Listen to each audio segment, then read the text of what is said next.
Perambalur MP Parivendhar மேற்கொண்ட முயற்சியால் 4 மாதங்களாக சவுதியில் இருந்த தமிழரின் உடல் சொந்த ஊருக்கு கொண்டு வரப்பட்டது. இதையடுத்து பாரிவேந்தருக்கு உயிரிழந்தவரின் குடும்பத்தினர் நன்றி தெரிவித்துள்ளனர்.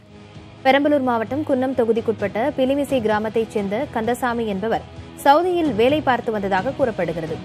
4 மாதங்களுக்கு முன் அவர் திடீரென தற்கொலை செய்து கொண்டதாக அவரது குடும்பத்தினருக்கு தகவல் கிடைத்தது. இதனையடுத்து அவரது உடலை சொந்த ஊருக்கு எப்படி எடுத்து வருவது என தெரியாமல் குடும்பத்தினர் கண்ணீரில் ஆழ்ந்திருந்தனர். இந்நிலையில் கடந்த 4ஆம் தேதி இதுபற்றிய தகவலை அறிந்த பாரிவேந்தர் சவுதியில் இருக்கும் கந்தசாமியின் உடலை தமிழகம் கொண்டுவர நடவடிக்கை எடுக்கும்படி வெளியுறவுத்துறை அமைச்சர் ஜெய்சங்கருக்கு கடிதம் எழுதினார். மேலும் வெளியுறவுத்துறை அமைச்சருக்கு தொடர்ந்து அழுத்தம் கொடுத்து வந்தார். இதன் காரணமாக கந்தசாமியின் உடல் சவுதியிலிருந்து இன்று தமிழகம் கொண்டு வரப்பட்டது. இதையடுத்து பாரிவேந்தருக்கு கந்தசாமியின் குடும்பத்தினர் நன்றி தெரிவித்துக் கொண்டனர்.